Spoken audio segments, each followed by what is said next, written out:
Welcome to episode 3 of Behind the Scenes. I'm your host, Aaron Graham, and I am here with the one and only Pastor Amy Graham, the fearless pastor and leader of our church. And talking about fearless, we roller skated on Sunday. Oh, we did. Your first time roller skating since middle school. Since middle school. Yeah.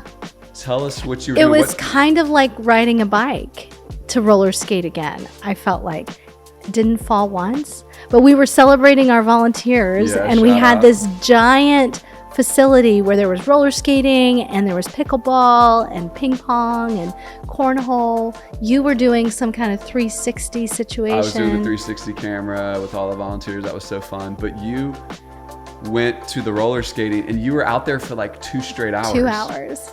And Natalie, reliving my middle school days. You were totally reliving your middle school days. And Natalie, our daughter, got me to come over to skate. And then I was a little scared. You were a little nervous. We're talking about fear today. I mean, you're a foot taller than me, so if you were to fall, it would be a lot farther to fall. Yes, absolutely. But you didn't fall because you had Paloma. Yes, Paloma Shank here in our church. Who is 7. She's 7 years old. She grabbed my hand. She told me to not be afraid. And she literally held my hand for 2 laps. 2 laps was was your all trainer.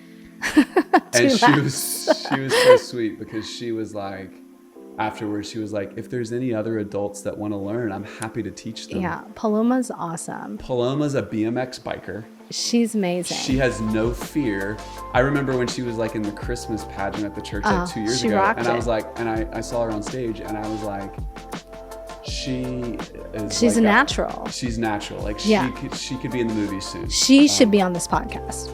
Paloma Shank should be on this podcast. We should have her on here.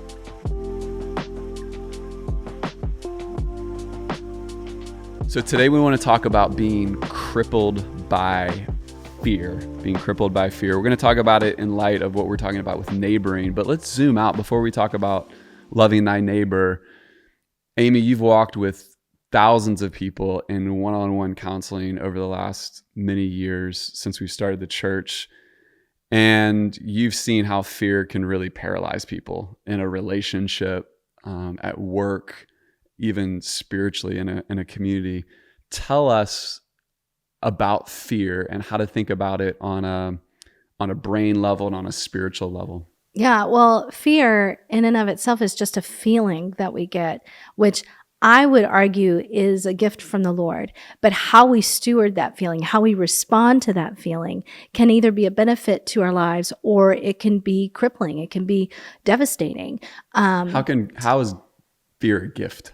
Fear, when it comes, you can respond by, first of all, just trusting the Lord. It's an opportunity to step out in faith. I think a response to fear is faith in God and trust in the Lord. You also, just on a practical level, you prepare and you plan for things when you're afraid. But the opposite is also true. So when fear comes, we sometimes respond in negative ways. We respond in anxiety. We respond in withdrawing. We can even respond in like anger and clinging to things. Aggression can often be a fear response because things are out of our control and we don't know how to get things back in our control. And so we're afraid to act. And just from a brain response, like, the amygdala is the most primitive part of your brain. It's kind of in the back of your brain. And when you have often a fear response, there's the fight, flight, or freeze response that we all hear talked about kind of in our science classes and stuff. And that is where you are reacting just from your primal reactive space rather than from the prefrontal cortex where you can reason and have logic and make rational decisions. But that amygdala is where fear can ignite it. And we do a fight, flight, or freeze response where we either engage, we fight, we withdraw, or we just completely are crippled, as you mentioned at the beginning. What's your response typically to fear? Which one of those? Gosh, my response typically is to fight. That is, you would know that. You're not afraid. I am not afraid to fight. Not afraid. What do you think mine is? freeze? I or think flee? yours is probably to flee. Yeah. Yeah. Yeah. We're going to talk about that today. Okay. We're talking about not being crippled by fear. And one of the things you're helping me understand and helping us understand is that fear is not all negative up front. It can be a gift because it can be a prompt for preparation to prepare for a big speech or a big talk. But it can also be a prompt to reach out and ask others for help. And so if you're listening to this right now and you are in the middle of anxiety, that can be a prompt for you to reach out for help, to reach out to our church, to reach out to your church, wherever you're listening to this from, to reach out to family and to friends and just say, hey, would you pray with me? Would you help me process this?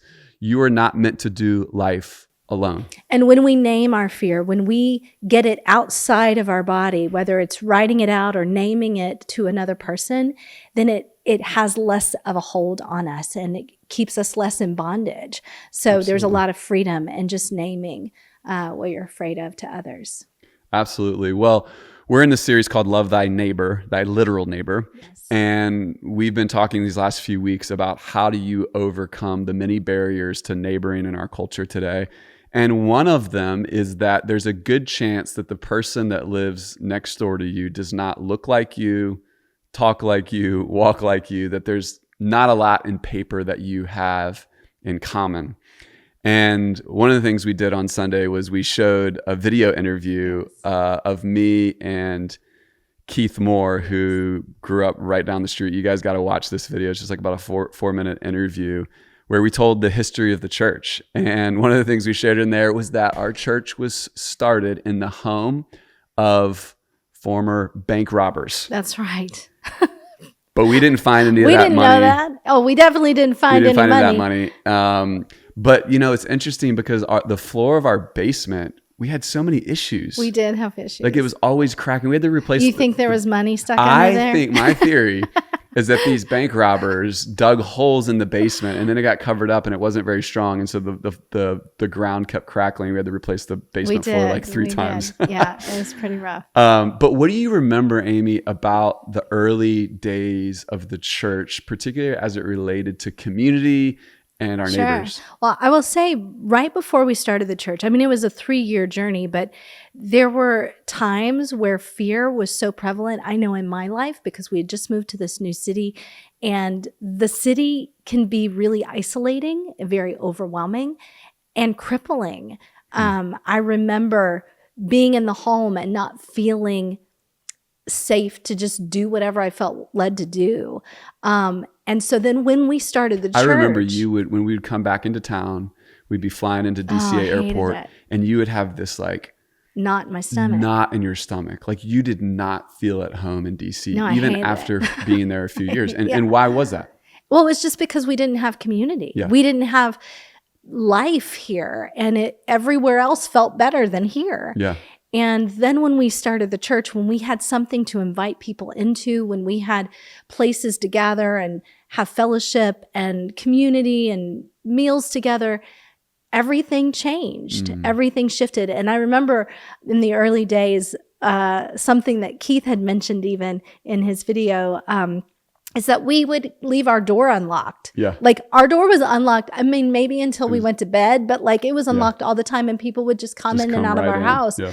They would come in and get food out of our refrigerator. And I felt like I was feeding the neighborhood in so many ways, but it was so beautiful and it felt like so full of life and joy. And I loved it. Yeah. How did you overcome that fear? Because society teaches us to say, you need to fear your neighbor. There's all these safety and security. We had 2 young kids. We're living in a city that historically has a good deal of crime. We're living in a neighborhood that has like a history of crime. How did you, especially as a woman, as a mom, overcome some of those fears to allow people into our home? I think first of all, I was able to just really trust the Lord and the calling that he had on our lives. It was very clear that he called us to be in this neighborhood, called us to start this church.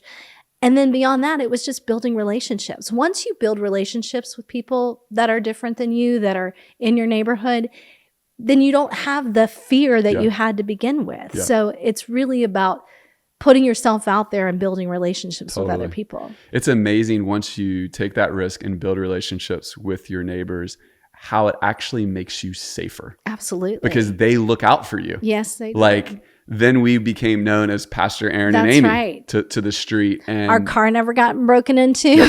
15 years, the window was never busted out of our car, which was incredible. Like that doesn't happen. That doesn't happen in Columbia Heights. 15 years of parking on the street. We were never harassed or anything that would normally happen to gentrifiers, which we would probably be in the category of, because we built relationships with our neighbors. Yeah, absolutely. So we've since moved, and we're also in a different season of life. We moved over near the ministry center in Northeast DC. But we're also in a different season of life, parenting teenagers now. And we've gotten to know our current neighbors, but it's not the same as it used to be. Mm-hmm. And even the community that we used to have in the church is not the same as it used to be. It used to be that we were Aaron and Amy first to people. That's right. And then, bonus, we happened to be their pastor. Right. But it was really built around community first and foremost. We felt like their peers. We were friends. Yes. Yeah. Yeah. And we were younger. I mean, but I think that now it's like we're Pastor Amy and Pastor Aaron first. And that is, first off, a huge privilege. I mean, it's the biggest honor of my life to be able to be a pastor to people, to be able to walk with them in the highs and lows of life, to be able to be the person that folks call that they trust spiritually, to lead them and to guide them with wisdom, to care for souls. Like, that is such a high calling as a pastor. And it's awesome to be able to do that with you and to have our lives integrated in that way. But it's also can be lonely. Yeah. Talk about that and about how, as the church has grown, now we're taking care of this congregation and there's less time seemingly for neighboring or just having our house open all the time. Yeah. I mean, it may be less time, but I think it's also just season of life and ministry and how we go about it, because you're right. At one point we were just friends and had community, and then we helped multiply that community. Like, we helped show other people how to do it with other people in their life. Yeah. And as it spread, as it multiplied, then community for us became less and less prominent. Yeah. And it is lonelier. And it is lonelier when there's that separation of we are pastors rather than just friends. Yeah. And it is an honor. It is a huge honor. And at the same time, it can be really lonely. Yeah. Our vision as a church that God gave us is to impact our city for Christ, one neighborhood at a time. Mm-hmm. And what started on our block, on Girard Street in Columbia Heights, what started in our home is now happening. There's like over 60 groups that meet every week that are trying to find ways to love their neighbor. And that's so awesome. But, we're in a season of life now where we're parenting teenagers. They go to bed later. And we're just not we still host a lot, a couple times a week, but it used to be like 5-6 times a week, other than date night. People would come over just to watch TV with us. It was crazy. It was amazing. So I think just to be an encouragement to those who are listening that there's different seasons of life and know your season. We talked about for single women in particular, you have to think about how do I not send the wrong signal to my neighbor in loving them? Well, do that in community with your life group or with others. And there's just different ways that you can learn how to embrace the season that you're in and use that as an asset. But I do think that one of the ways that we combat fear and this crippling fear, in the same way that we reach out and share what's going on, what we're afraid of, you have to be vulnerable. You have to put yourself out there and then trust God with what happens. That is what made the difference for us at the district church when we started, is that we were willing to be vulnerable. And I even think as pastors, part of what makes us who we are is our willingness to be vulnerable and share our lives with other people, because we don't have it all together. Yeah. And certainly raising teenagers, feel like we're out of our element. And being able to share vulnerably with other people helps reduce that crippling fear that allows you to live in freedom. Absolutely. When Jesus sent out the 12 disciples and the 72, he basically told them and tells us today to be vulnerable. He said, take nothing with you. That's right. Take no bag, no purse. In other words, be vulnerable in a place where you need other people to take care of you. And the secret strategy of neighboring that Jesus teaches us is that, to find a person of peace, like whoever welcomes you in and offers hospitality to you and is respected in the community. If they receive you, they're likely to receive Jesus. And I think that's one of the clear ways that Jesus is saying, this is how you overcome this fear of neighboring, is be vulnerable and seek out a person of peace. And that's what we did. I mean, that's what we found in Keithmore, was that person of peace on Girard Street. But that is a strategy that's used all over. I mean, I encourage you all who are listening just to ask the simple question of the neighbors that you know, who in our neighborhood do I need to meet or know? And the thing is if you meet that one person and you have credibility with that person, then you will now have credibility with their whole network of folks. And then find ways that you can pray for, bless, and serve that person of peace to make their life easier. And together, you can really love your neighbors in incredible ways. And we have different people here in the city. There's A and C people that are, they're going to meetings all the time, trying to do, like, your A and C leader is a person of peace in your neighborhood. Get to know them if you live in DC, or just, local elected officials at the most micro local level are great places to start. So how, let's talk about this diversity piece of like loving people across difference and across cultural boundaries. What have you learned about that? How do you do that as a disciple? I had an incredible opportunity, even just this past weekend. Friends, acquaintances that I have met from Israel and Palestine. They live in the West Bank. They've just moved to DC. They're both Muslim. One of them, the wife, has never left the West Bank, and now they're living in DC, going to school, Georgetown, and they need community. They need relationship. And I just thought, I'm going to put myself out there because, we all need relationship, no matter what our belief system is, no matter what our culture is, our experience is.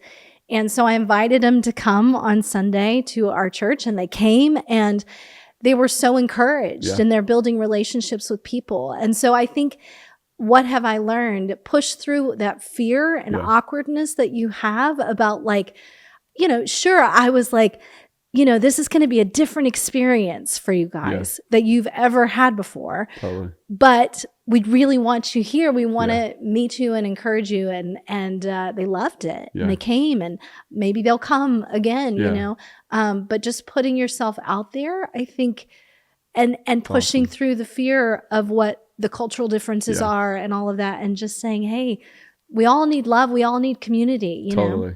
And you just think about this couple, what their view of Christians or even America has been. Likely, given their context, it hasn't been positive. Right. And the fact that you are, wherever they are in their faith, now or in the future, set that aside. Absolutely. The fact that you are just giving a positive representation of what Christ is like, that Christ loves us across our differences and welcomes us across our differences. Mm-hmm.